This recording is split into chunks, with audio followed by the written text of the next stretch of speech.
Perang Dunia Kedua dimulai dengan serangan Jerman ke Polandia pada bulan September tahun 1939, menyebabkan lebih dari 200.000 kematian dalam beberapa minggu dan berubah menjadi konflik yang meliputi Eropa, Asia, dan Afrika. Kebangkitan Reich ketiga didorong oleh strategi perang kilat, menundukkan seluruh negara dengan kecepatan yang tidak terduga. Prancis jatuh dalam hitungan minggu, sementara Britania Raya bertahan di angkasa selama pertempuran Britania. Mediterania, Afrika Utara, dan Balkan menjadi medan perang yang menentukan sebelum Hitler memulai invasi besar-besaran ke Uni Soviet dengan Operasi Barbarossa. Pertempuran Moskow dan Stalingrad menandai kemunduran Jerman, dengan Stalingrad menjadi salah satu yang paling berdarah dengan jutaan korban. Pada akhir tahun 1944, Reich sedang mundur hingga Berlin jatuh di bawah pengepungan Soviet pada bulan April tahun 1945. Hitler menghilang di tengah keruntuhan, meninggalkan teka-teki yang masih menimbulkan pertanyaan apa yang terjadi dengan tubuhnya pada hari-hari terakhir itu.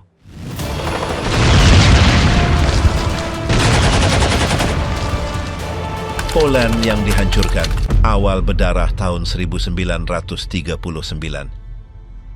Hitler melancarkan serangannya terhadap Polandia pada fajar hari pertama bulan September tahun 1939. Dalihnya adalah serangan yang dipentaskan di sebuah stasiun radio Jerman di perbatasan yang disajikan sebagai agresi Polandia.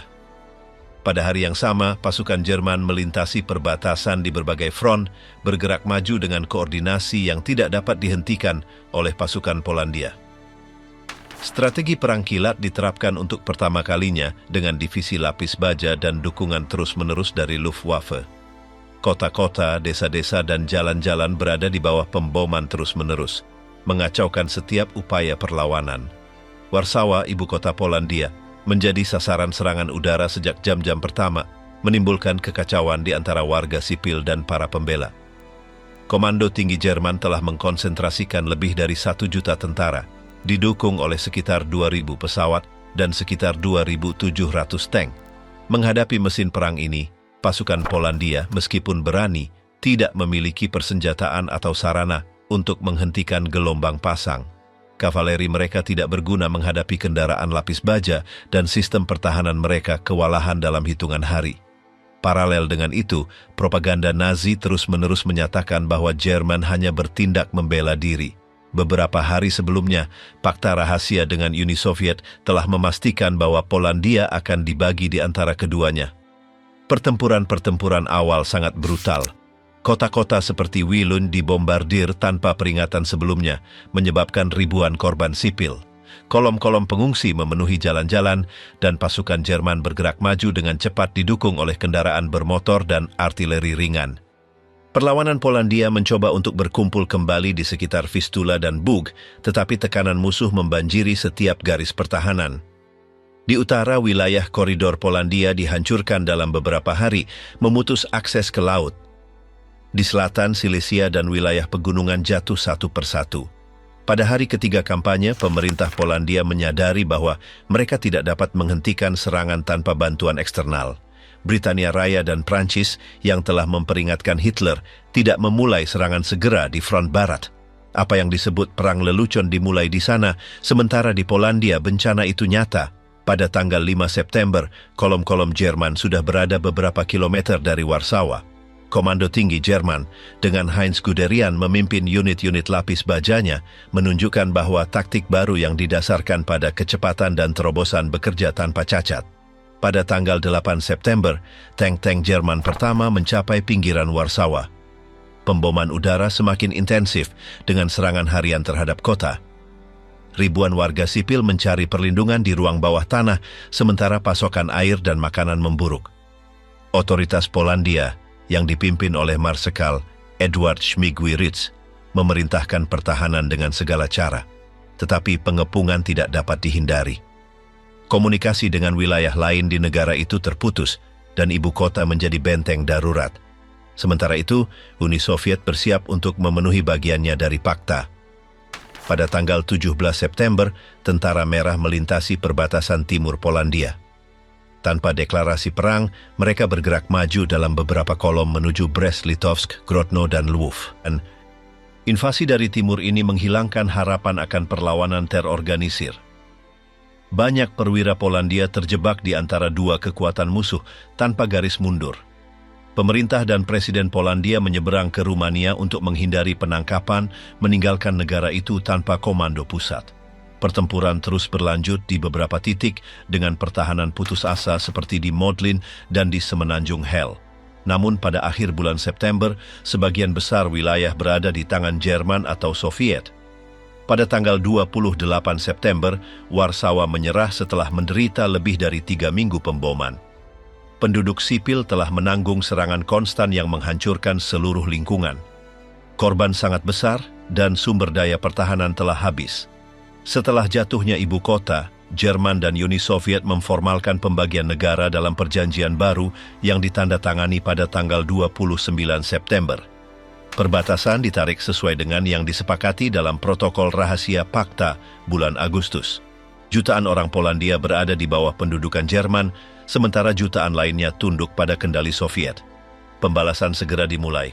Gestapo menangkap para intelektual, pemimpin politik dan militer. Di timur, NKVD mendeportasi ribuan keluarga ke Siberia. Dalam beberapa minggu berikutnya, perlawanan Polandia diorganisir kembali secara klandestin. Kelompok-kelompok perjuangan lahir di kota-kota yang diduduki dikenal sebagai tentara dalam negeri. Sementara itu, di daerah-daerah yang dikuasai Jerman, diterapkan langkah-langkah Germanisasi, penyitaan properti, dan penganiayaan terhadap penduduk Yahudi. Teror itu konstan dengan eksekusi publik dan hukuman kolektif. Otoritas Nazi melihat Polandia sebagai wilayah untuk dieksploitasi dan ditundukkan. Kampanye militer yang dimulai dengan serangan mendadak berakhir dalam waktu kurang dari 6 minggu. Dunia mengamati bagaimana seluruh negara dihapus dari peta oleh dua kekuatan. Britania Raya dan Prancis menyatakan perang terhadap Jerman pada tanggal 3 September, tetapi kelambanan mereka di front barat memberi waktu kepada Hitler untuk mengkonsolidasikan penaklukannya. Polandia menjadi contoh kebrutalan perang modern yang baru, di mana penerbangan dan kendaraan lapis baja menentukan irama. Pada bulan Oktober, propaganda Jerman merayakan kemenangan sebagai tanda kekuatan Reich. Di Berlin, Hitler disambut sebagai pahlawan oleh elit Nazi. Pada saat yang sama di timur, Soviet mengadakan parade di kota-kota yang diduduki. Kerjasama antara kedua rezim terbukti dengan pertukaran tahanan dan koordinasi pergerakan di daerah perbatasan. Bagi penduduk Polandia ini berarti dimulainya pendudukan ganda yang ditandai dengan penangkapan massal, deportasi, dan pembunuhan.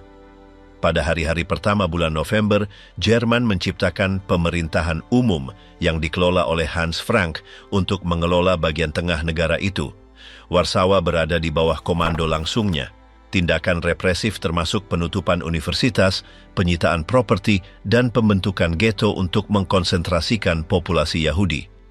Kebijakan ini, yang dimulai dengan isolasi dan kerja paksa, kemudian akan menjadi pemusnahan sistematis. Tetapi pada musim gugur tahun 1939 itu, kendali penuh sudah menjadi kenyataan. Pada bulan Desember, ketika musim dingin menyelimuti kota-kota Polandia dengan salju, pasukan pendudukan mengkonsolidasikan posisi mereka. Patroli Gestapo dan Wehrmacht terus berjaga, sementara unit-unit Soviet menyelesaikan aneksasi timur. Ribuan tahanan Polandia dikirim ke kamp interniran, di mana para perwira dan prajurit dipisahkan dari populasi sipil. Beberapa akan dieksekusi beberapa bulan kemudian dalam pembantaian seperti Katyn. Serangan ke Polandia telah menunjukkan bahwa metode perang kilat sangat menghancurkan ketika kecepatan, koordinasi, dan teror udara digabungkan. Pelajaran yang didapat akan digunakan lagi di Eropa Barat. Britania Raya dan Prancis meskipun secara resmi berperang, masih belum bereaksi dengan serangan yang signifikan.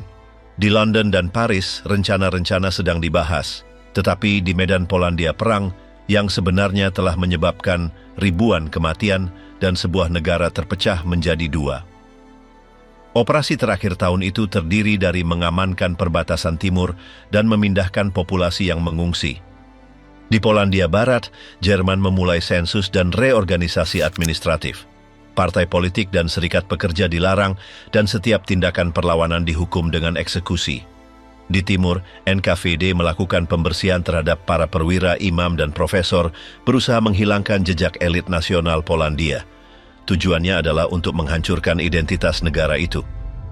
Dari keheningan di garis depan ke kilat perang, setelah invasi Polandia, Prancis dan Britania Raya menyatakan perang terhadap Jerman pada tanggal 3 September tahun 1939. Namun, di front barat tidak ada pertempuran nyata selama berbulan-bulan. Periode itu dikenal sebagai Perang Aneh atau Perang Lelucon. Sementara Warsawa jatuh di bawah pemboman, di Eropa Barat pasukan menunggu tanpa bertindak. Pasukan Prancis berada di parit di garis Maginot, jaringan benteng yang dibangun setelah Perang Dunia Pertama untuk menghentikan setiap penyerbu. Tentara Inggris yang dikirim sebagai pasukan ekspedisi menduduki posisi di utara Prancis, siap untuk bertahan, tetapi tanpa perintah ofensif. Hitler memanfaatkan waktu itu untuk mengkonsolidasikan penaklukannya. Dengan Polandia dibagi bersama Uni Soviet, ia memindahkan unit-unit ke perbatasan barat. Propaganda Nazi menyebarkan citra Führer yang tak terkalahkan, sementara Komando Tinggi merencanakan serangan berikutnya. Prancis pada bagiannya yakin bahwa garis Maginot akan menghentikan setiap serangan. Pemerintah Prancis, di bawah komando Edouard Daladier, menghindari risiko bentrokan langsung. Britania Raya dengan Neville Chamberlain sebagai pemimpin mempertahankan kebijakan menunggu dan memperkuat pertahanan mereka. Pada bulan-bulan itu, suasana tenang yang tampak di front barat kontras dengan kebrutalan di timur. Jerman mendeportasi ribuan orang Polandia dan Yahudi ke kamp kerja paksa dan penjara. SS dan Gestapo sudah menerapkan kebijakan penindasan dan pembersihan. Meskipun demikian, di Paris dan London, perasaan perang itu terasa jauh. Surat kabar berbicara tentang patroli kecil, tetapi tidak ada operasi militer besar. Sementara itu, Angkatan Udara Inggris melakukan penerbangan pengintaian di atas Ruhr, tetapi tanpa pemboman yang signifikan. Hitler ingin menyerang Prancis sebelum Inggris meningkatkan kekuatan udara mereka. Namun, cuaca buruk menunda rencananya. Antara Oktober tahun 1939 dan Maret tahun 1940, perang di barat terbatas pada pertempuran kecil dan propaganda. Prajurit Prancis bosan di posisi mereka, menyebut tahap itu drôle de guerre. Bagi mereka, menunggu di parit yang dingin dan lembab adalah hukuman yang tidak masuk akal. Di Jerman sebaliknya, pukulan cepat dan menentukan sedang dipersiapkan. Selama waktu itu, Hitler memerintahkan untuk mengamankan sumber daya strategis. Biji besi dari Swedia dan akses ke Laut Utara sangat penting untuk menjaga industri perang mereka. Oleh karena itu, Norwegia menjadi target prioritas. Sekutu juga memahami pentingnya wilayah itu. Pada bulan Desember tahun 1939, Angkatan Laut Kerajaan menenggelamkan kapal perang Jerman Graf Spee di lepas pantai Montevideo dalam sebuah episode yang meningkatkan moral Inggris. Tetapi di darat, ketidakaktifan terus berlanjut. Pada awal tahun 1940, Jerman mulai menyebarkan divisinya ke barat. Rencana awal yang dikenal sebagai Fall Gelb meliputi invasi langsung Prancis melalui Belgia. Namun Jenderal Erich von Manstein mengusulkan varian yang berani, menyerang melalui Ardennes, daerah berhutan yang dianggap oleh Prancis tidak dapat ditembus oleh kendaraan lapis baja. Hitler mengadopsi ide ini, yakin bahwa kejutan akan total. Tentara Jerman diperkuat oleh pengalaman Polandia menyempurnakan taktik perang kilatnya. Divisi Panzer dikoordinasikan dengan Luftwaffe akan menjadi ujung tombak untuk menembus garis musuh. Sementara itu, di Laut Utara dan Atlantik, pertempuran kapal selam mulai memanas. Kapal selam U-boat menyerang konvoi Inggris, berusaha memotong pasokan makanan dan senjata. London merespons dengan sistem pengawalan dan penerapan radar yang lebih akurat. Meskipun ada kemajuan tersebut, ancaman kapal selam Jerman tetap tinggi sepanjang perang. Setiap kapal yang tenggelam merupakan pukulan terhadap moral dan logistik sekutu. Pada bulan Februari tahun 1940, sekutu mencoba memblokir perdagangan Jerman dengan Skandinavia. Mereka menaruh ranjau di sebagian perairan Norwegia yang memicu ketegangan diplomatik. Jerman kemudian mempercepat perencanaan invasi Norwegia dan Denmark. Tujuannya adalah untuk menjamin jalur biji Swedia melalui pelabuhan Narvik. Hitler tahu bahwa tanpa besi itu, produksi bajanya akan terpengaruh. Pada tanggal 6 April, pasukan Jerman berlayar ke utara memulai operasi amfibi berskala besar. Di tingkat politik, Prancis mengalami perpecahan internal. Banyak pemimpin meragukan kemampuan untuk menghadapi serangan Jerman. Kenangan Perang Dunia Pertama dan jutaan korban jiwanya membebani setiap keputusan. Di Britania Raya, Chamberlain kehilangan dukungan karena penanganannya terhadap krisis. Winston Churchill, yang sudah menjadi bagian dari kabinet sebagai Menteri Angkatan Laut pertama, mendapatkan perhatian dengan pidato-pidatonya yang tegas. Peringatan-peringatannya tentang Hitler mulai didengar. Pada bulan Maret tahun 1940, Jerman mengintensifkan penerbangan pengintaiannya di atas Belgia dan Belanda.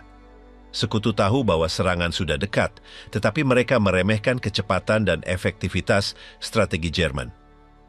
Prancis mengandalkan garis Maginotnya tanpa menduga bahwa kendaraan lapis baja akan melintasi medan yang paling tidak dipertahankan.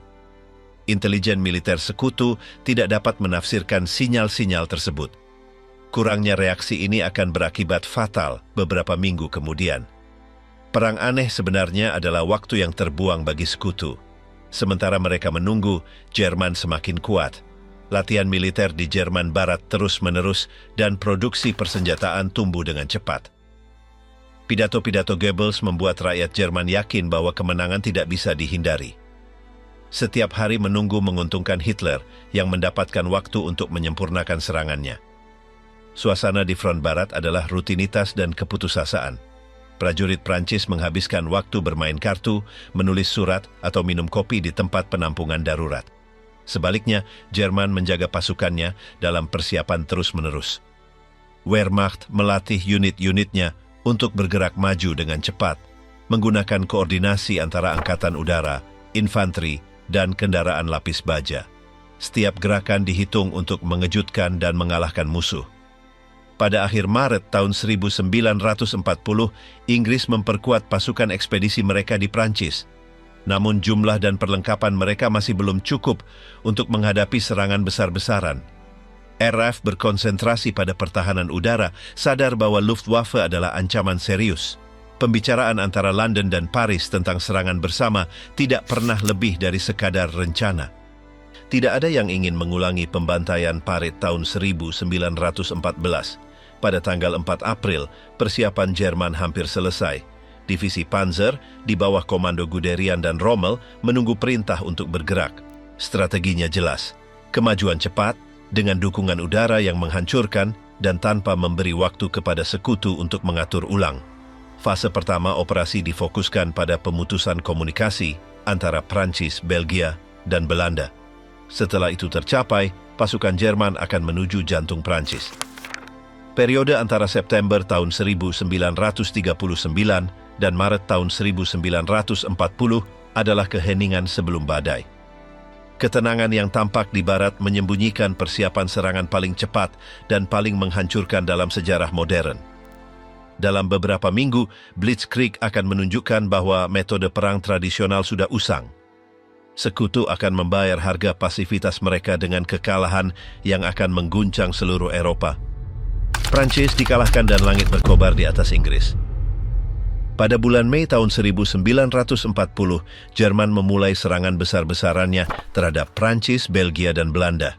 Itu adalah awal dari kampanye cepat yang menunjukkan efektivitas total perang kilat. Pasukan Jerman menyerang dengan beberapa kolom tank didukung oleh gelombang pesawat Luftwaffe. Tujuan utamanya adalah untuk menembus pertahanan sekutu dengan melintasi Ardennes, sebuah wilayah yang dianggap Prancis sulit dilalui kendaraan lapis baja. Kejutan itu mutlak. Pada tanggal 10 Mei, Divisi Panzer memulai penyeberangan Luxembourg dan Belgia. Belanda dihantam dengan serangan udara yang menghancurkan lapangan terbang dan jalur komunikasi dalam hitungan jam. Di Rotterdam, Luftwaffe melancarkan pemboman besar-besaran yang memaksa penyerahan segera. Pasukan parasut Jerman merebut jembatan-jembatan penting seperti Moerdijk dan mengamankan titik-titik strategis dalam waktu singkat. Pemerintah Belanda terpaksa menyerah pada tanggal 14 Mei. Belgia juga terpapar. Kota-kota Liège dan Antwerp diserang sementara pasukan Belgia berusaha menghentikan gerak maju di Sungai Meuse. Sekutu mengerahkan sebagian pasukan ekspedisi Inggris bersama dengan unit-unit Prancis untuk menahan serbuan itu. Namun, rencana Jerman sudah berhasil menembus front. Garis pertahanan di Sedan ditembus pada tanggal 14 Mei oleh kendaraan lapis baja Heinz Guderian. Dengan artileri berat dan serangan udara yang terkoordinasi, posisi Prancis menyerah dalam waktu kurang dari 24 jam. Sejak saat itu, tentara Jerman maju dengan kecepatan yang mengalahkan setiap upaya serangan balik. Jalan-jalan lumpuh oleh kolom-kolom pengungsi dan pasukan yang mundur. Pada tanggal 17 Mei, tank Rommel melintasi menuju Selat Utara, mengisolasi tentara sekutu yang telah memasuki Belgia. Gerakan ini, yang dikenal sebagai Guillotine Ardennes, memecah belah pasukan Prancis dan Inggris.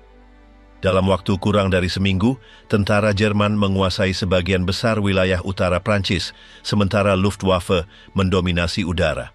Situasi memburuk bagi sekutu ketika Wehrmacht menutup pengepungan di Dunkirk. Dari tanggal 26 Mei hingga 4 Juni, Operasi Dinamo dikembangkan, sebuah evakuasi massal yang diorganisir oleh Angkatan Laut Kerajaan. Lebih dari 300.000 tentara Inggris dan Prancis diselamatkan menggunakan kapal perang, kapal penangkap ikan, dan kapal sipil. Meskipun sebagian besar tentara Inggris berhasil diselamatkan, semua material berat ditinggalkan. Setelah evakuasi Dunkirk, Jerman melipat gandakan serangannya ke pedalaman Prancis. Pada tanggal 9 Juni, pasukan Jerman melintasi Sungai Seine. Paris dinyatakan sebagai kota terbuka untuk menghindari kehancuran. Pada tanggal 14 Juni, pasukan Jerman berbaris di Champs-Élysées. Prancis, yang telah bertahan selama Perang Dunia Pertama, runtuh dalam beberapa minggu. Pemerintah Prancis, yang dipimpin oleh Paul Reynaud, runtuh di hadapan besarnya kekalahan. Philippe Pétain mengambil alih kekuasaan dan meminta gencatan senjata. Pada tanggal 22 Juni tahun 1940, Prancis menandatangani penyerahan di Compiègne, di gerbong kereta yang sama tempat Jerman menyerah pada tahun 1918. Hitler menginginkan penghinaan itu sebagai balas dendam. Negara itu terbagi menjadi dua zona, Prancis yang diduduki Jerman di utara dan barat, dan apa yang disebut Prancis Vichy di selatan, di bawah pemerintahan boneka yang dikendalikan oleh Pétain dan kolaborator. Bagi Britania Raya, situasinya kritis. Dengan Prancis keluar dari pertempuran, Hitler merencanakan invasi ke pulau-pulau Inggris. Operasi Singa Laut adalah strategi yang dirancang untuk menaklukkan Britania Raya. Langkah pertama adalah mendapatkan superioritas udara di atas Selat Inggris dan Inggris bagian selatan. Demikianlah dimulainya pertempuran Britania, sebuah konfrontasi udara yang belum pernah terjadi sebelumnya antara Luftwaffe dan Angkatan Udara Kerajaan, RAF. Pada bulan Juli 1940, Luftwaffe memulai serangan terhadap konvoi maritim dan pelabuhan-pelabuhan Inggris. Pada tanggal 11 Agustus, ofensif difokuskan pada pangkalan-pangkalan udara RAF. Selama berminggu-minggu, pesawat tempur Inggris Spitfire dan Hurricane bertahan hari demi hari menembak jatuh pembom Jerman. Radar Inggris, sebuah teknologi baru pada saat itu, memungkinkan deteksi gelombang musuh tepat waktu. Fase terberat dimulai pada tanggal 13 Agustus yang dikenal sebagai Hari Elang. Lebih dari 1.000 pesawat Jerman menyerang target di seluruh Inggris bagian selatan. Kota-kota pesisir dibom, tetapi RAF mempertahankan jalur operasionalnya. Pilot-pilot Inggris, banyak yang masih sangat muda, berhasil menyebabkan kerugian besar bagi Luftwaffe. Pada tanggal 15 September, yang dikenal sebagai Hari Pertempuran, adalah hari yang menentukan. Pada hari itu, RAF menembak jatuh lebih dari 60 pesawat musuh dalam satu hari. Ketidakmampuan Jerman untuk menghancurkan RAF memaksa Hitler untuk mengubah taktik. Mulai bulan September, Luftwaffe mulai menyerang langsung kota-kota seperti London, Coventry, dan Liverpool. Pemboman malam hari ini yang dikenal sebagai Blitz bertujuan untuk menghancurkan moral Inggris. Antara September dan November, ribuan warga sipil tewas akibat bom. London dihantam malam demi malam, tetapi pemerintahan Winston Churchill tetap teguh. Churchill, yang telah menjabat sebagai Perdana Menteri pada bulan Mei, menyampaikan pidato-pidato yang meningkatkan moral rakyatnya. Ungkapannya, belum pernah begitu banyak berhutang budi kepada begitu sedikit, mengacu pada pilot-pilot RAF yang mempertahankan langit Inggris. Sementara itu, Inggris membalas dengan serangan pemboman ke pelaburan dan pabrik-pabrik Jerman, meskipun dalam skala yang lebih kecil. Pertempuran Britania secara resmi berakhir pada bulan Oktober 1940, ketika Hitler menunda operasi Singa Laut tanpa batas waktu. RAF telah berhasil mempertahankan kendali udara, dan selat itu tetap menjadi penghalang yang tidak mungkin ditembus untuk pendaratan. Itu adalah kekalahan besar pertama Jerman Nazi dalam perang. Namun, Blitz terus berlanjut selama musim dingin. Antara November 1940 dan Mei 1941, London menderita lebih dari 70 malam pemboman berturut-turut. Kota-kota industri lainnya, seperti Birmingham, Sheffield, dan Plymouth, juga diserang. Meskipun ada kehancuran dan korban, moral Inggris tidak hancur. Kegagalan Jerman di Inggris memaksa Hitler untuk melihat ke timur. Gagasan untuk menginvasi Uni Soviet mulai terbentuk. Sementara itu, Britania Raya menjadi benteng terakhir sekutu di Eropa Barat, sendirian melawan mesin perang Nazi. Produksi pesawat, kapal, dan radar dipercepat, dan negara itu memperkuat aliansinya dengan Amerika Serikat untuk menerima pasokan. Pada akhir 1940, Luftwaffe telah kehilangan lebih dari 1.500 pesawat, sementara RAF telah kehilangan sekitar 900 pesawat. Meskipun angka korban tinggi untuk kedua belah pihak, kapasitas penggantian Jerman terpengaruh. Perang udara telah menunjukkan bahwa superioritas teknologi dan organisasi dapat mengubah jalannya kampanye. Adu tembak di Mediterania dan Gurun Afrika. Setelah kegagalan Jerman di langit Britania, Mediterania menjadi panggung strategis baru. Italia, sekutu Jerman, berusaha memperluas dominasinya di Afrika Utara dan mengendalikan rute perdagangan dan pasokan kunci. Pada bulan Juni 1940, ketika Prancis sudah dikalahkan, Mussolini menyatakan perang terhadap Britania Raya dan melancarkan serangan terhadap posisi-posisi Inggris di Mesir. Pasukan Italia maju dari Libya, mencoba merebut terusan Suez, tetapi pergerakan mereka kurang koordinasi dan logistik. Pasukan Inggris, didukung oleh unit-unit Australia dan India, bereaksi dengan cepat. Pada bulan September, ofensif Italia terhenti di Sidi Barani. Pada akhir tahun itu, Inggris melakukan serangan balik dengan Operasi Kompas. Kampanye ini merupakan pukulan telak bagi Italia. Dalam beberapa minggu, Inggris menangkap lebih dari 100.000 tentara Italia dan maju hingga Benghazi di Cyrenaica. Mussolini merasa terhina dan harus meminta bantuan kepada Hitler. Pada awal 1941, Jerman memutuskan untuk mengirim Afrika Korps di bawah komando Erwin Rommel. Rommel, seorang komandan dengan keberanian taktis yang besar, merevitalisasi situasi. Divisi-divisi panternya mendarat di Tripoli pada bulan Februari dan dalam waktu kurang dari sebulan merebut kembali sebagian besar wilayah yang hilang. Pasukan Inggris terpaksa mundur ke Mesir. Perang di Gurun adalah perjuangan gesekan. Pasokan bahan bakar, air, dan suku cadang sama pentingnya dengan pertempuran. Medan terbuka mendukung serangan cepat oleh kendaraan lapis baja, tetapi juga mengekspos mereka pada penyergapan. Rommel memanfaatkan setiap kelemahan di garis Inggris untuk maju. Pada bulan April 1941, ia mengepung kota Tobruk yang dipertahankan oleh pasukan Australia. Meskipun serangan berulang kali, Tobruk bertahan selama lebih dari 240 hari menjadi simbol perlawanan sekutu. Pada saat yang sama, kendali atas Mediterania tengah sangat penting. Malta, sebuah pulau kecil di bawah kendali Inggris, berfungsi sebagai pangkalan untuk menyerang konvoi Italia dan Jerman. Luftwaffe dan Regia Aeronautica berusaha menetralkannya dengan pemboman konstan, tetapi pulau itu tetap teguh berkat sistem pertahanan anti pesawatnya dan dukungan dari Angkatan Laut Kerajaan.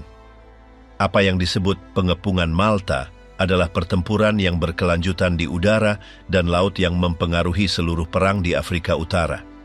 Pada bulan Mei 1941, Rommel melancarkan ofensif baru, tetapi Inggris berhasil melakukan serangan balik dalam Operasi Brevity dan kemudian dalam Operasi Battle Axe. Tidak ada pihak yang mencapai kemenangan yang menentukan. pasukan dari kedua belah pihak menderita karena kekurangan pasokan. Konvoi yang melintasi Mediterania menjadi sasaran konstan serangan kapal selam dan udara. Situasi berubah pada bulan November dengan Operasi Crusader.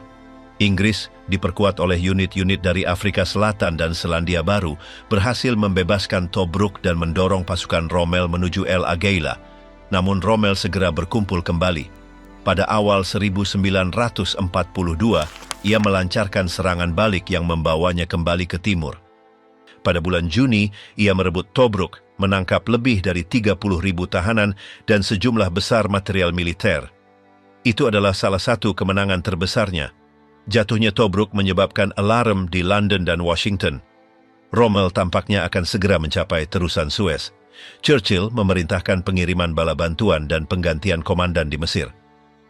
Bernard Montgomery mengambil alih komando Angkatan Darat ke-8 Inggris pada bulan Agustus 1942. Tujuannya adalah untuk menghentikan Rommel di El Alamein, posisi kunci antara gurun dan laut. Pertempuran El Alamein yang pertama, pada bulan Juli, menghentikan laju Jerman. Meskipun Rommel mencoba menembus garis sekutu, ladang ranjau dan artileri Inggris menghentikannya. Selama berminggu-minggu, kedua belah pihak mempersenjatai diri kembali. Montgomery mempersiapkan serangan besar-besaran untuk bulan Oktober. Dengan keunggulan yang jelas dalam tank, artileri, dan dukungan udara, Angkatan Darat ke-8 memulai serangan pada tanggal 23 Oktober dalam pertempuran El Alamein kedua. Pertempuran itu sengit dengan pertempuran siang dan malam. Montgomery menerapkan taktik yang metodis, menguras kekuatan Rommel sampai memaksanya mundur. Pada tanggal 2 November, Afrika Korps memulai penarikan diri ke Libya. Itu adalah awal dari kemunduran definitif poros di Afrika Utara. Churchill menggambarkan El Alamein sebagai titik di mana perubahan arah perang bagi sekutu dimulai. Sementara itu, di Mediterania Barat, sebuah operasi gabungan antara Britania Raya dan Amerika Serikat sedang dipersiapkan. Operasi Obor, yang diluncurkan pada tanggal 8 November 1942, terdiri dari pendaratan di Maroko dan Aljazair. Pasukan sekutu dipimpin oleh Dwight Eisenhower berusaha membuka front baru dan menjebak pasukan Rommel di antara dua pasukan. Pasukan Vichy menawarkan perlawanan awal tetapi segera menyerah.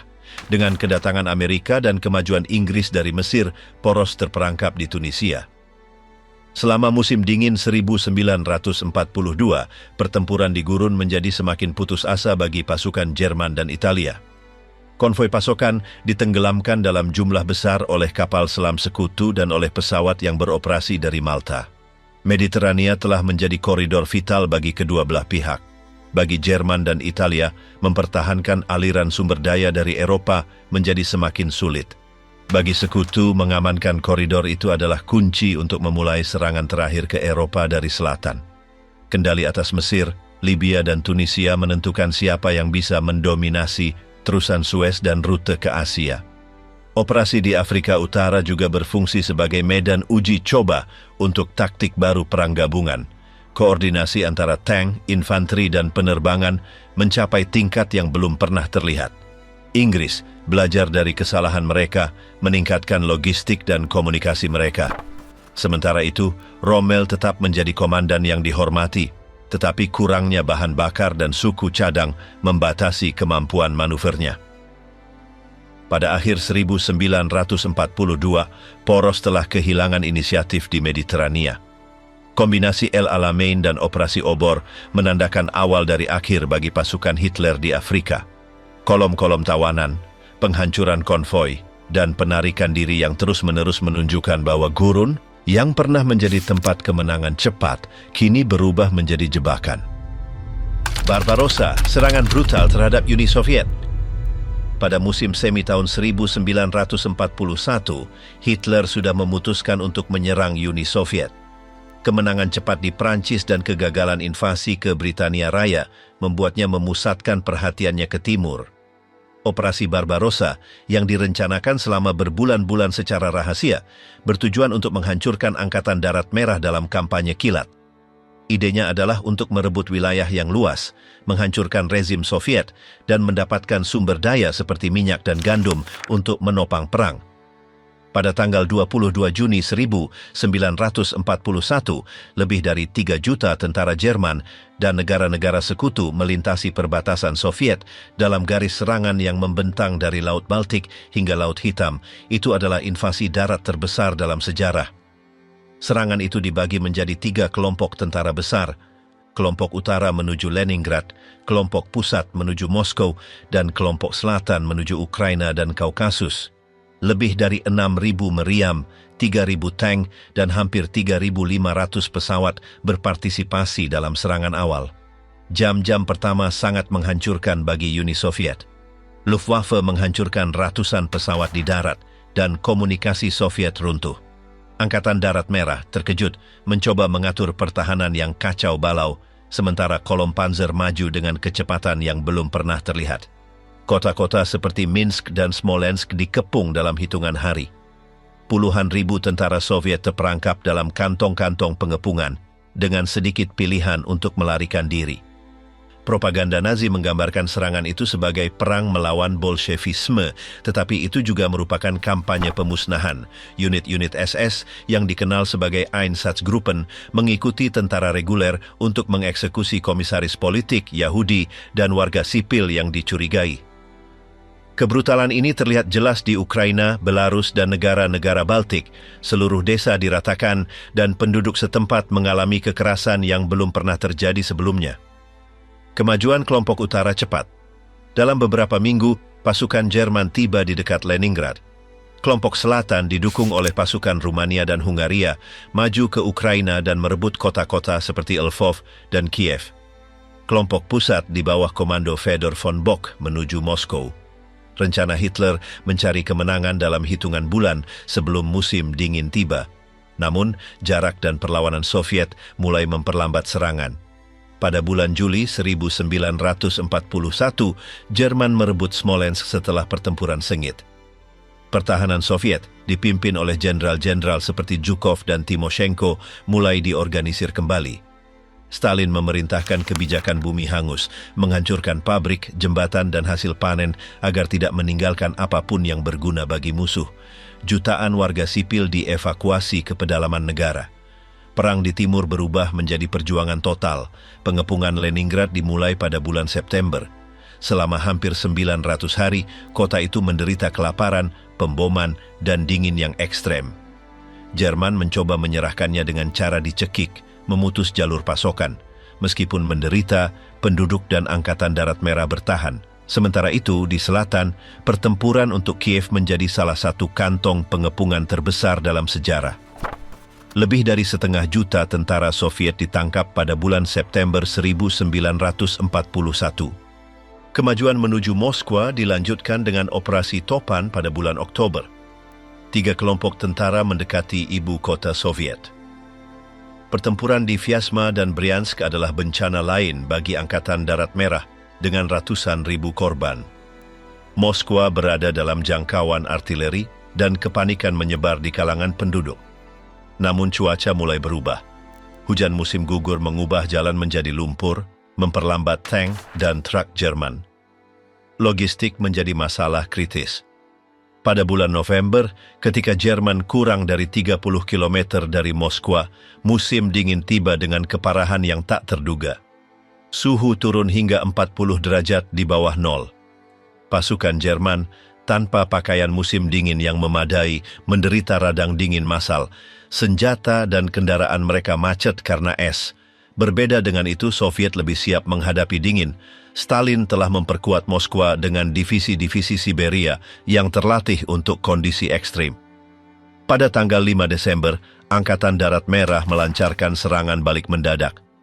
Divisi Zhukov menyerang dengan ski, artileri, dan tank T-34, mendorong Jerman menjauh dari Moskwa. Itu adalah kekalahan besar pertama Wehrmacht dalam perang. Mitos tak terkalahkan Jerman hancur. Selama berminggu-minggu pertempuran di salju sangat brutal, dengan kedua belah pihak menderita kerugian besar. Kampanye 1941 menunjukkan bahwa Barbarossa tidak akan menjadi perang yang singkat. Jerman telah meremehkan kapasitas mobilisasi dan produksi Soviet. Pabrik-pabrik yang dipindahkan ke timur, di luar Ural, mulai memproduksi senjata dalam jumlah besar. kereta api Soviet mengangkut tank dan amunisi siang dan malam. Perlawanan di setiap desa dan hutan menunjukkan bahwa penduduk bertekad untuk berjuang.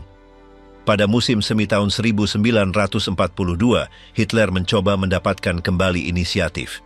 Dia meninggalkan rencana untuk merebut Moskwa dan berfokus pada selatan, berusaha merebut ladang minyak Kaukasus. Serangan kelompok selatan dimulai pada bulan Juni, merebut Kharkov setelah pertempuran sengit. Tujuan utama adalah Stalingrad, sebuah kota industri di tepi Volga. Hitler menganggap bahwa penangkapannya akan memotong rute pasokan Soviet dan akan menjadi pukulan moral yang menghancurkan. Kemajuan menuju Stalingrad pada awalnya cepat. Pada bulan Juli, Jerman melintasi Don dan maju menuju Volga. Namun, perlawanan Soviet menjadi semakin sengit. Pertempuran di stepa sangat melelahkan dengan suhu di atas 40 derajat. Kolom pasukan Jerman memanjang dengan berbahaya. Sementara itu, Stalin memerintahkan agar kota itu harus dipertahankan dengan segala cara. Pertempuran Stalingrad akan dimulai secara resmi pada bulan September, tetapi operasi sebelumnya di Kaukasus sudah menunjukkan masalah Jerman. Perpanjangan garis depan, kurangnya bahan bakar, dan peningkatan efektivitas Angkatan Darat Merah mengumumkan perubahan arah perang.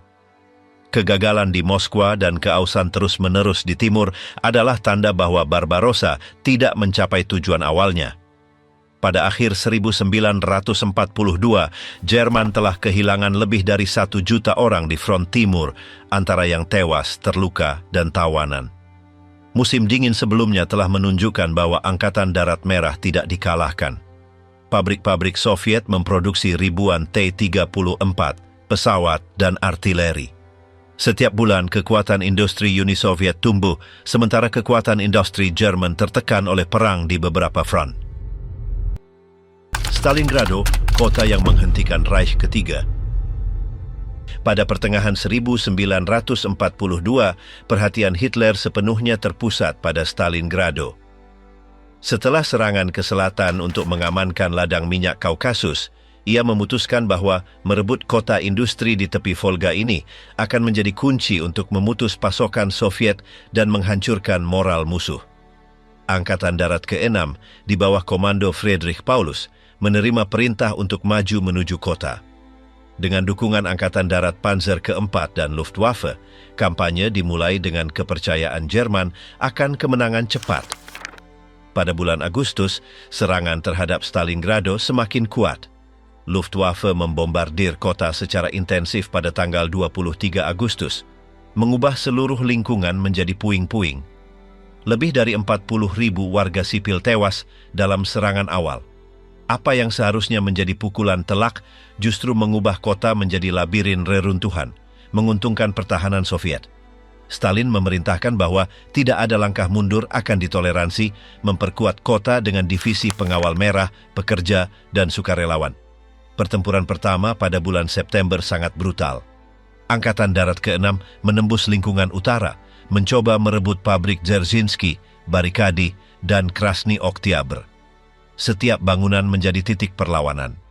Unit-unit Soviet di bawah komando Vasily Chuikov beradaptasi dengan pertempuran kota dengan strategi yang disebut merangkul musuh, tetap sedekat mungkin dengan garis Jerman untuk mengurangi efektivitas artileri dan pengeboman. Jalan-jalan Stalingrado dipenuhi penembak jitu, ranjau, dan penyergapan. Luftwaffe terus membombardir kota, tetapi puing-puing berfungsi sebagai perlindungan bagi para pembela. Korban tewas mencapai ribuan setiap minggu. Jerman merebut satu blok hanya untuk kehilangannya keesokan harinya. Kemajuan yang diperkirakan dalam hitungan hari berubah menjadi perjuangan gesekan tanpa akhir. Penduduk sipil yang terjebak di garis depan bertahan hidup di antara reruntuhan tanpa air atau makanan yang cukup. Pada bulan Oktober, pertempuran semakin intensif di pabrik-pabrik. Angkatan Darat ke-6 melancarkan serangan harian untuk menguasai kompleks industri ini, tetapi para pembela Soviet membalasnya dengan artileri, granat, dan pertempuran jarak dekat. Suara pengeboman dan kehancuran terus-menerus. Soviet menerima bala bantuan dengan menyeberangi Volga di bawah tembakan artileri Jerman. Setiap malam, perahu-perahu kecil mengangkut tentara, senjata, dan amunisi. Hitler menuntut agar Paulus merebut kota dengan segala cara. Lebih banyak divisi dikirim ke garis depan, tetapi kemajuan nyaris tidak terukur dalam meter. Sementara itu, musim dingin mendekat dan Komando Tinggi Soviet mempersiapkan serangan balik besar-besaran. Operasi Uranus, yang direncanakan oleh Zhukov dan Vasilevsky, berusaha mengepung pasukan Jerman di dalam Stalingrado, menyerang sayap-sayap mereka yang dipertahankan oleh tentara Rumania dan Hongaria yang kurang siap. Pada tanggal 19 November 1942, Operasi Uranus dimulai. Lebih dari 1 juta tentara Soviet, didukung oleh 6.000 unit artileri dan 1.000 tank, menyerang titik-titik lemah poros di utara dan selatan kota. Dalam beberapa hari, pasukan Jerman terkepung. Angkatan Darat ke-6 dengan lebih dari 250.000 pasukan terjebak dalam lingkaran api. Paulus meminta izin untuk mencoba menerobos, tetapi Hitler melarangnya. Dia memerintahkan untuk bertahan, menjanjikan jembatan udara untuk memasoknya. Luftwaffe dengan Hermann Göring sebagai komandan meyakinkan bahwa mereka dapat mengirimkan 500 ton pasokan setiap hari, tetapi kenyataannya sangat berbeda. Dengan cuaca buruk dan tekanan pertahanan anti-pesawat Soviet, hampir tidak mungkin untuk mengirimkan 80 atau 100 ton per hari, tidak cukup untuk menopang tentara yang terkepung. Dinginnya musim dingin menjadi musuh lain. Suhu turun hingga 40 derajat di bawah nol. Tentara Jerman kekurangan pakaian yang memadai dan kelaparan meluas. Banyak yang bertahan hidup dengan jatah minimal, kuda mati, dan sup yang terbuat dari sisa-sisa kulit. Penyakit seperti tifus dan disentri merajalela. Sementara itu, Soviet memperketat pengepungan. Hitler mengirim Marsekal Erich von Manstein untuk mengorganisir operasi penyelamatan yang disebut Badai Musim Dingin. Pada bulan Desember, divisi-divisi kelompok Angkatan Darat Don mencoba membuka koridor menuju Stalingrado. Meskipun ada kemajuan awal, serangan itu berhenti 50 km dari kota karena perlawanan Soviet yang kuat. Paulus menerima perintah untuk tetap pada posisinya yang mengutuk Angkatan Darat ke-6 untuk kehancuran. Selama bulan Desember dan Januari, pertempuran di dalam perimeter menjadi semakin putus asa. Artileri Soviet membombardir tanpa henti dan Luftwaffe kehilangan kendali udara. Tentara Jerman bersembunyi di ruang bawah tanah dan reruntuhan, bertahan dengan sedikit amunisi. Soviet, yang memiliki persediaan yang baik dan termotivasi, melancarkan serangan terus-menerus. Setiap hari, pengepungan menyusut. Pada tanggal 31 Januari 1943, Paulus, yang baru diangkat menjadi Marsekal lapangan oleh Hitler beberapa jam sebelumnya, menyerah bersama pasukannya di sektor selatan Stalingrado. 2 hari kemudian, unit-unit Jerman terakhir di utara juga menyerah. Dari lebih dari 300.000 pria yang membentuk Angkatan Darat ke-6 pada awal pertempuran, kurang dari 100.000 menjadi tawanan. Sebagian besar akan mati di kamp-kamp Soviet. Kemenangan Soviet di Stalingrado adalah titik balik dalam perang. Untuk pertama kalinya, seluruh pasukan Jerman dihancurkan. Kerugian poros melebihi 800.000 pria, sementara Soviet juga membayar harga yang sangat besar, dengan lebih dari 1 juta korban di antara tentara dan warga sipil. Terlepas dari biayanya, moral Soviet meningkat dan mitos tak terkalahkan nasi runtuh. Front Timur berubah setelah Stalingrado. Jerman beralih ke defensif di banyak sektor dan inisiatif berada di tangan Soviet. Angkatan Darat Merah yang diperkuat oleh industri yang memproduksi ribuan tank T-34 dan pesawat Yak bersiap untuk serangan baru. Bagi Hitler, kekalahan itu adalah pukulan pribadi. Dia telah berjanji bahwa kota itu akan jatuh, tetapi sebaliknya, pasukannya yang terbaik dimusnahkan. Dampak Stalingrado terasa di seluruh Eropa. Sekutu melihat bahwa tentara Jerman dapat dikalahkan di darat. Propaganda Soviet merayakan kemenangan sebagai simbol perlawanan heroik. Bagi tentara yang selamat, kota itu adalah mimpi buruk api, es, dan kematian. Pemandangan Stalingrado penuh dengan mayat dan puing-puing menjadi kenangan yang tak terhapuskan akan kengerian perang modern. Dari Sisilia hingga Normandia, serangan yang membuka Eropa. Setelah kemenangan Soviet di Stalingrad dan mundurnya Jerman di Afrika, Sekutu memutuskan untuk membuka front baru di Eropa Selatan. Operasi Husky, Pendaratan di Sisilia dimulai pada malam tanggal 9 hingga 10 Juli 1943. Sebuah armada yang terdiri dari lebih dari 3.000 kapal mengangkut lebih dari 160.000 tentara Inggris, Amerika dan Kanada menuju pantai-pantai pulau itu. Serangan itu didahului oleh pengeboman udara dan laut yang intens untuk mengacaukan pertahanan Italia dan Jerman. Pasukan Patton yang memimpin Angkatan Darat ke-7 Amerika Serikat dan Montgomery yang memimpin Angkatan Darat ke-8 Inggris maju dari selatan dan timur pulau. Pertempuran sengit terjadi di daerah pegunungan dan desa-desa yang dibentengi, tetapi perlawanan Italia runtuh dengan cepat. Pasukan Jerman dalam jumlah yang lebih kecil melakukan penarikan terorganisir menuju Messina untuk menyeberang ke daratan utama. Pada tanggal 17 Agustus, seluruh Sisilia berada di tangan sekutu. Invasi Sisilia memicu krisis politik di Italia. Mussolini, yang melemah dan tanpa dukungan militer yang efektif, diberhentikan pada tanggal 25 Juli setelah pemungutan suara di Dewan Agung Fasis.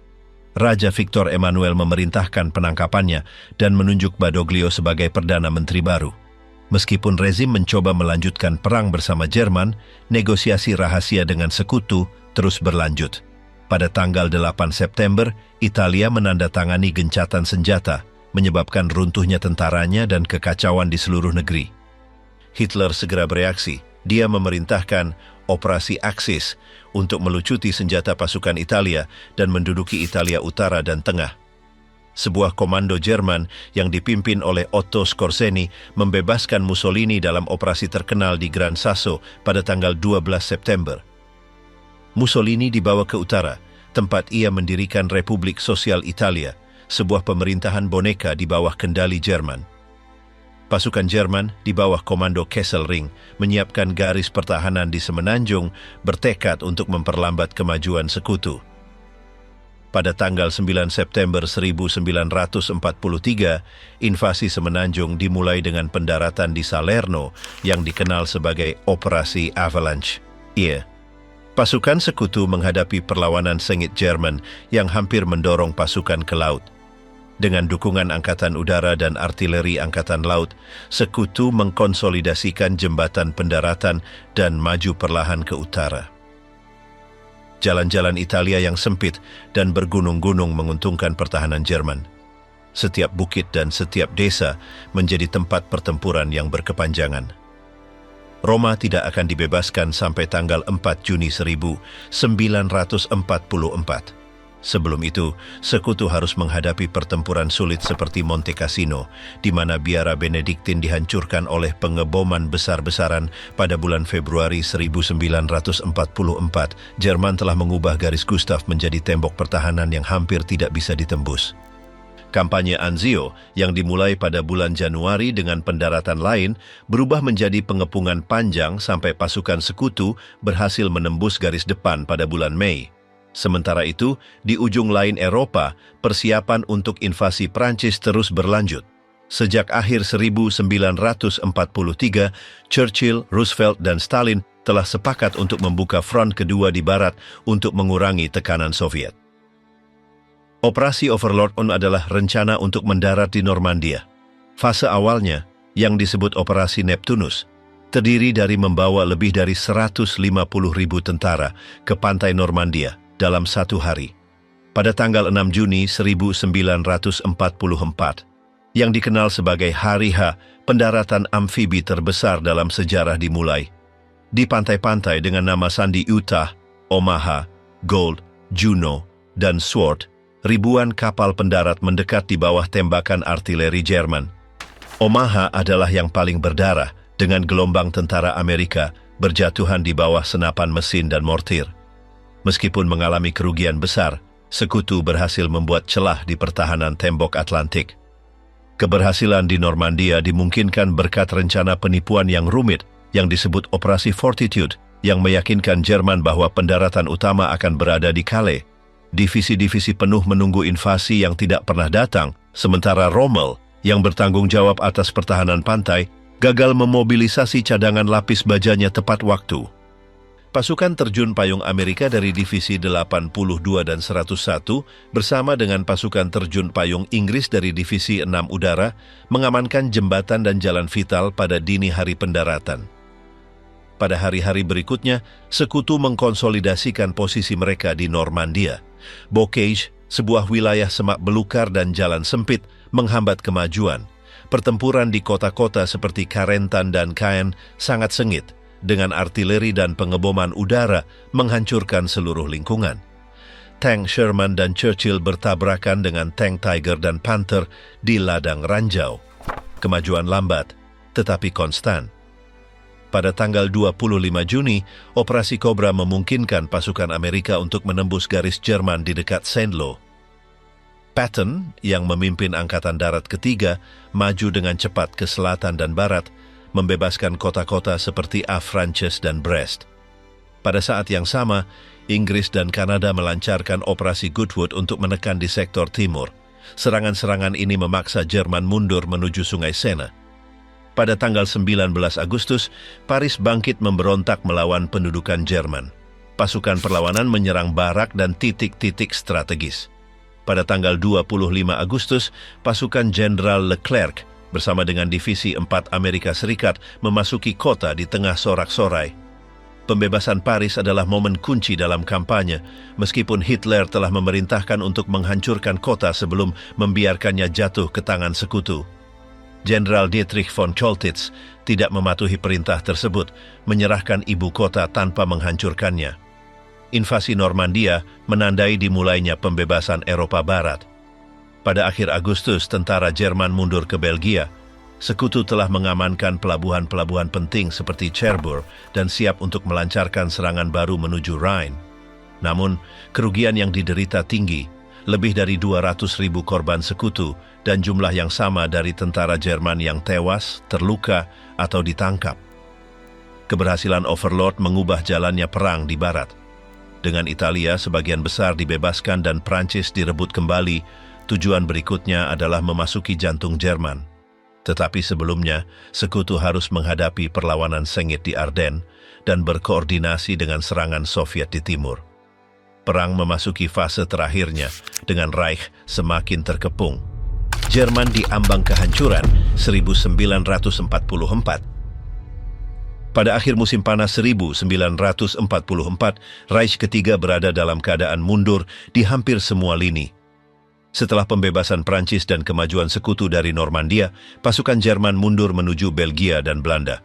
Di timur, Angkatan Darat Merah telah menghancurkan sebagian besar kelompok Angkatan Darat Pusat dalam Operasi Bagration, maju ratusan kilometer hanya dalam beberapa minggu, dan membebaskan Belarusia serta sebagian Polandia.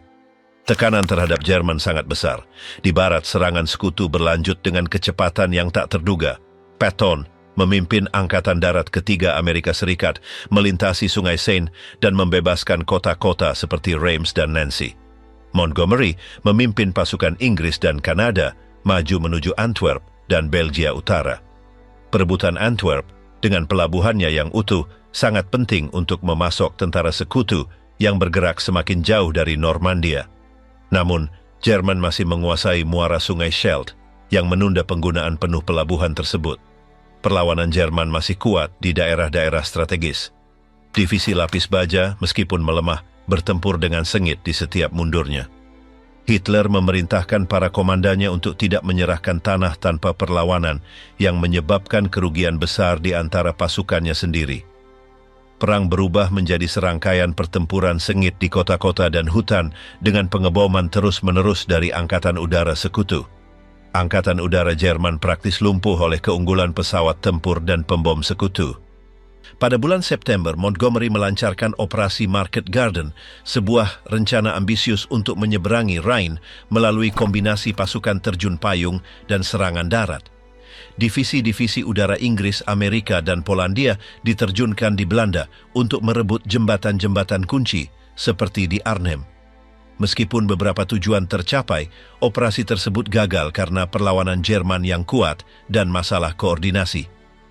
Korban jiwa sangat tinggi, terutama di antara pasukan terjun payung Inggris dari divisi pertama yang terkepung di Arnhem. Sementara itu, front timur terus maju tanpa henti. Angkatan Darat Merah membebaskan Warsawa dalam serangan yang menghancurkan, meskipun pemberontakan Angkatan Darat dalam negeri Polandia pada bulan Agustus dihancurkan secara brutal oleh Jerman sebelum kedatangan Soviet. Kota itu hancur dan ribuan pejuang serta warga sipil dieksekusi. Tragedi ini menandai salah satu tahap paling kejam tahun itu. Stalin, karena alasan strategis, untuk sementara menghentikan pasukannya di pinggiran, memungkinkan pasukan Jerman untuk menekan pemberontakan tersebut. Di selatan Prancis, Sekutu telah membuka front kedua dengan Operasi Dragoon pada bulan Agustus 1944. Mereka mendarat di pantai Mediterania, membebaskan Marseille dan Toulon dalam hitungan hari. Dari sana mereka maju ke utara, bergabung dengan pasukan yang datang dari Normandia. Manuver ini memutus jalur pasokan Jerman dan mempercepat runtuhnya pertahanan mereka di seluruh Prancis. Pada bulan Oktober, perang telah mencapai perbatasan Jerman. Garis Siegfried, serangkaian benteng yang dibangun pada tahun 30-an, menjadi rintangan berikutnya. Pertempuran di Aachen dan di hutan Hürtgen sangat intens, dengan pertempuran dari rumah ke rumah dan medan sulit yang dipenuhi ranjau. Sekutu maju perlahan, membayar harga yang mahal untuk setiap kilometer. Meskipun mundur, Jerman tetap bercokol dengan baik dan menggunakan artileri berat untuk memperlambat setiap serangan. Hitler semakin terisolasi di markas besarnya, bertaruh pada serangan besar untuk mengubah arah perang di barat. Demikianlah lahir rencana pertempuran Ardennes yang dirancang sebagai pukulan kejutan yang akan memecah belah Sekutu dan merebut pelabuhan Antwerp. Pada akhir Desember 1944, lebih dari 200.000 pasukan Jerman, didukung oleh 1.000 tank dan meriam, melancarkan serangan di Ardennes yang lebat, memanfaatkan cuaca buruk yang menghalangi penggunaan Angkatan Udara Sekutu. Pada tanggal 16 Desember, serangan dimulai. Divisi-divisi Amerika di sektor itu terkejut oleh serangan itu, terdorong mundur. Bastogne, persimpangan strategis, dikepung oleh pasukan Jerman. Namun, perlawanan Divisi Lintas Udara 101, didukung oleh unit-unit lapis baja, berhasil memperlambat kemajuan. Patton mengatur ulang Angkatan Darat ketiganya dan, dalam manuver cepat, berbalik ke utara untuk membebaskan Bastogne pada tanggal 26 Desember. Dengan membaiknya cuaca, Angkatan Udara Sekutu kembali ke langit, menghancurkan kolom-kolom Jerman yang terjebak di jalanan yang beku. Pertempuran Ardennes menjadi upaya besar terakhir Hitler untuk mengubah jalannya perang. Meskipun Jerman berhasil menembus hingga 80 km di garis depan Sekutu, mereka tidak dapat mempertahankan momentum. Korban jiwa sangat besar, lebih dari 100.000 tentara poros, antara yang tewas, terluka, dan tawanan. Kegagalan serangan itu membuat tentara Jerman kelelahan tanpa cadangan yang cukup untuk menghentikan kemajuan menuju Rhine. Pada saat yang sama, di timur, serangan musim dingin Soviet pecah pada bulan Januari 1945. Angkatan Darat Merah melintasi Vistula dan maju menuju Prusia Timur dan Silesia, membebaskan Warsawa dan memperketat pengepungan di Budapest. Pertempuran di Hongaria sengit, dengan pengepungan ibu kota Hongaria berlangsung hingga Februari. Kelompok Angkatan Darat Utara terjebak di kantong Courland, tempat mereka akan bertahan hingga akhir perang. Di Belanda, operasi Sekutu maju perlahan karena banjir yang disebabkan oleh penghancuran tanggul. Penduduk sipil menderita kelaparan ekstrim selama apa yang disebut musim dingin kelaparan dari 1944 hingga 1945. Konvoi bantuan kemanusiaan yang dikirim oleh Sekutu akan meringankan krisis beberapa bulan kemudian ketika Jerman mulai mundur ke wilayah mereka sendiri. Di front barat, penyeberangan Rhine menjadi tujuan utama. Pada awal Maret 1945, Sekutu berhasil merebut jembatan Remagen tanpa rusak, memungkinkan kemajuan cepat menuju jantung industri Jerman. Kota-kota Jerman hancur oleh pengeboman terus-menerus. Dresden pada bulan Februari mengalami salah satu serangan udara paling merusak dengan kebakaran yang melalap seluruh lingkungan dan menyebabkan puluhan ribu kematian. Keruntuhan Jerman pada 1944 adalah konsekuensi dari tekanan gabungan dari semua front. Hilangnya Prancis, kekalahan di timur, dan kegagalan serangan Ardennes membuat Reich tanpa kapasitas ofensif nyata. Moral pasukan dan penduduk sipil merosot ketika perang mendekati wilayah Jerman sendiri. Kejatuhan Berlin yang mengerikan. Pada bulan April 1945, Reich ketiga berada di ambang kehancuran. Pasukan Soviet telah melintasi Oder dan berada kurang dari 70 km dari Berlin.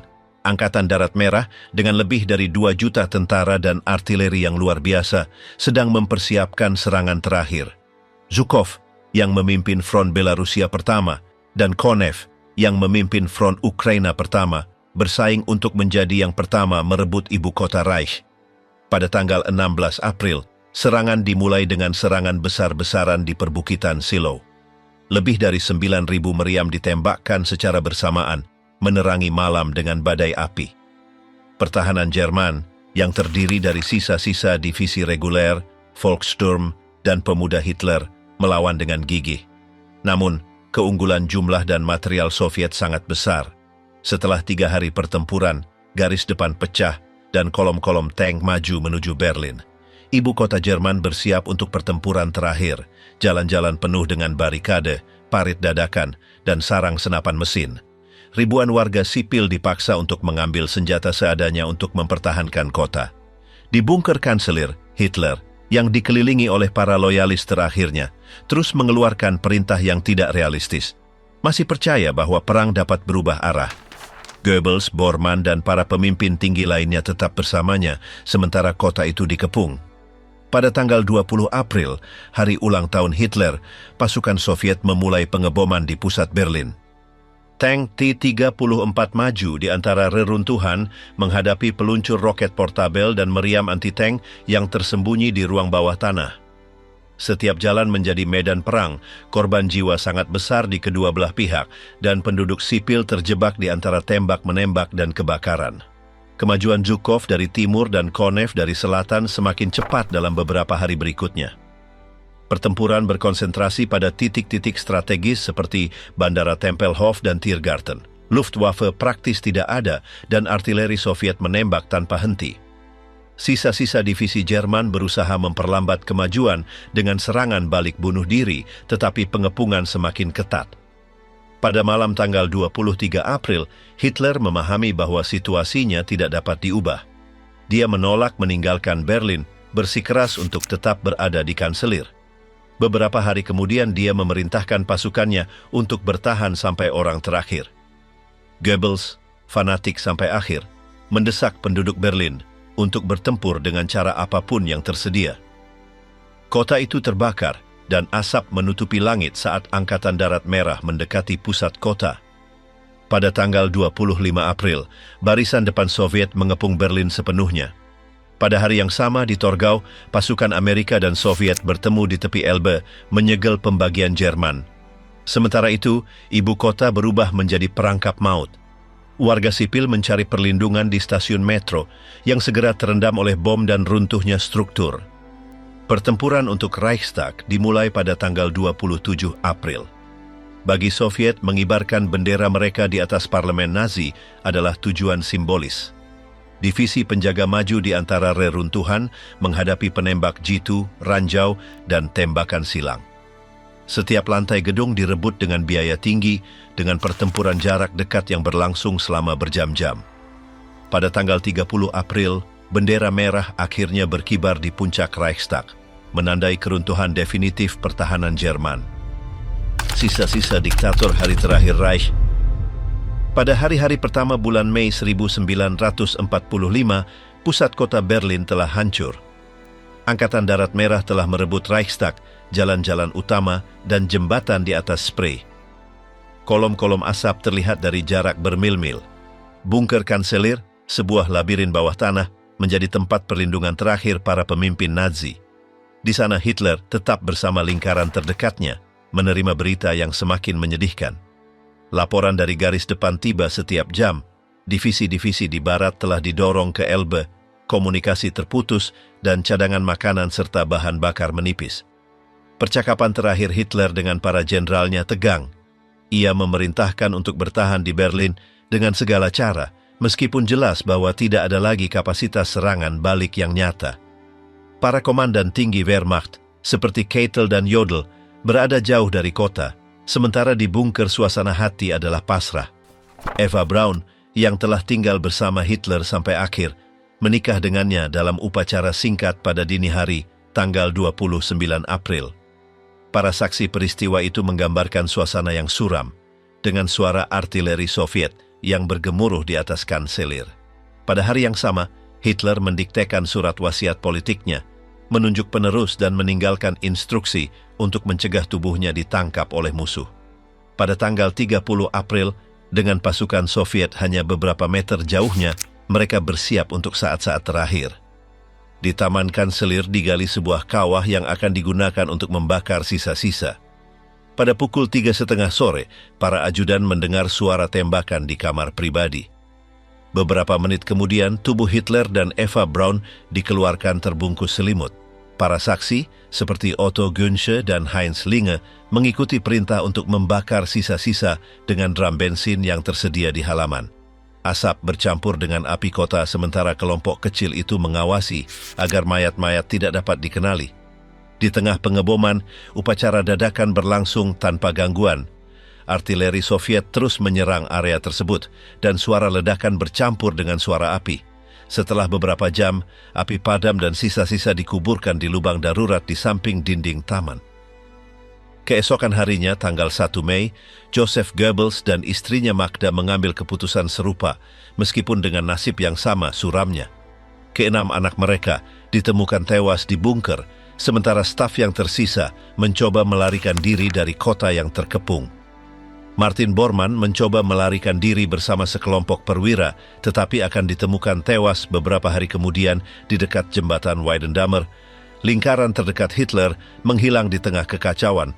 Pada tanggal 2 Mei, Jenderal Helmut Weidling secara resmi menyerah kepada Angkatan Darat Merah. Berlin berada di bawah kendali Soviet. Patroli memasuki kanselir dan mulai memeriksa instalasi bawah tanah. Di taman ditemukan sisa-sisa manusia yang terbakar, pecahan tulang dan gigi yang dianalisis dengan cermat. Tim Smersh, unit kontra-intelijen Soviet, bertugas mengidentifikasi sisa-sisa, memastikan bahwa itu milik Hitler dan Eva Braun. Selama berminggu-minggu, Soviet merahasiakan penemuan itu. Stalin, yang tidak percaya pada versi resmi, memerintahkan penyelidikan menyeluruh. Fragmen-fragmen yang ditemukan, termasuk gigi dan jembatan gigi, dibandingkan dengan arsip medis dokter gigi pribadi Hitler, mengkonfirmasi identitasnya. Laporan-laporan itu dirahasiakan, dan selama bertahun-tahun, nasib akhir sisa-sisa tubuh itu menjadi spekulasi. Sementara itu, di jalan-jalan Berlin, kekacauan bercampur dengan tanda-tanda awal pendudukan. Tentara Soviet mengamankan bangunan-bangunan strategis, sementara tim insinyur membersihkan ranjau dan jebakan. Beberapa penduduk yang tersisa keluar dari tempat penampungan, terkejut dengan besarnya kehancuran. Kanselir, simbol kekuatan Nazi, hancur dengan atapnya yang runtuh dan lorong-lorongnya yang dipenuhi air dan puing-puing. Tubuh Hitler yang hanya tersisa abu dipindahkan oleh unit-unit Soviet secara rahasia. Selama bertahun-tahun, Moskwa menyimpan laporan dan fragmen tulang di arsip yang sangat rahasia. Pada 1968, sisa-sisa itu dihancurkan sepenuhnya atas perintah KGB, kecuali bagian-bagian gigi dan fragmen tengkorak yang disimpan dalam arsip sejarah. Penemuan ini akan dikonfirmasi beberapa dekade kemudian oleh studi forensik dan analisis DNA. Akhir Hitler juga menandai pembubaran total rezim Nazi. Para pemimpin yang selamat ditangkap dan diadili di Nuremberg. Kejatuhan Reich bukan hanya hasil pertempuran di garis depan, tetapi juga runtuhnya sistem internal yang didasarkan pada penindasan dan propaganda. Berlin yang hancur dibagi menjadi sektor-sektor pendudukan yang dikendalikan oleh kekuatan pemenang. Gambar-gambar sisa-sisa yang hangus dan reruntuhan kanselir tidak pernah disebarluaskan secara resmi pada waktu itu. Uni Soviet menggunakan informasi itu sebagai senjata politik di tahun-tahun awal Perang Dingin. Bahkan, beredar rumor bahwa Hitler telah melarikan diri, rumor yang bertahan selama beberapa dekade karena kerahasiaan Moskwa. Namun, bukti forensik yang dikumpulkan di Taman Kanselir mengkonfirmasi nasibnya tanpa keraguan. Dalam beberapa bulan setelah perang, bunker itu sebagian besar dibongkar. Reruntuhan ditutup untuk mencegahnya menjadi tempat pemujaan. Soviet menghancurkan struktur di dekatnya dan mengubah daerah itu menjadi ruang netral. Beberapa dekade kemudian, hampir tidak ada sisa-sisa yang terlihat dari tempat di mana bab terakhir rezim Nazi ditulis. Akhir Hitler juga berarti penutupan simbolis era kekerasan dan kehancuran. Jutaan orang tewas dalam perang yang menghancurkan kota dan seluruh negara. Kejatuhan Reich pada bulan Mei 1945 menandai dimulainya Eropa yang terpecah, tetapi juga harapan untuk rekonstruksi. Jerman akan terpecah menjadi dua negara, dan Berlin, pusat konflik, akan menjadi simbol perpecahan itu selama hampir setengah abad. Sisa-sisa tubuh Hitler menjadi bagian dari sejarah yang diselimuti misteri selama beberapa dekade.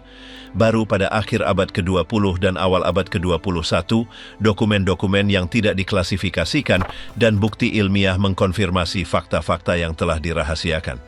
Fragmen gigi yang disimpan di Moskwa dibandingkan dengan radiografi dan studi medis saat itu, mengkonfirmasi dengan tepat bahwa itu milik Hitler. Dengan penemuan dan penghancuran sisa-sisa itu, Angkatan Darat Merah menyimpulkan penyelidikannya tentang nasib Führer. Pada tanggal 8 Mei 1945, kekuatan sekutu menerima penyerahan Jerman. Di Moskwa, London, dan Washington diadakan perayaan atas berakhirnya 6 tahun perang. Fragmen gigi yang disimpan di Moskwa beberapa dekade kemudian mengkonfirmasi identitas Hitler, menutup keraguan apapun tentang keberadaannya di hari-hari terakhir Reich.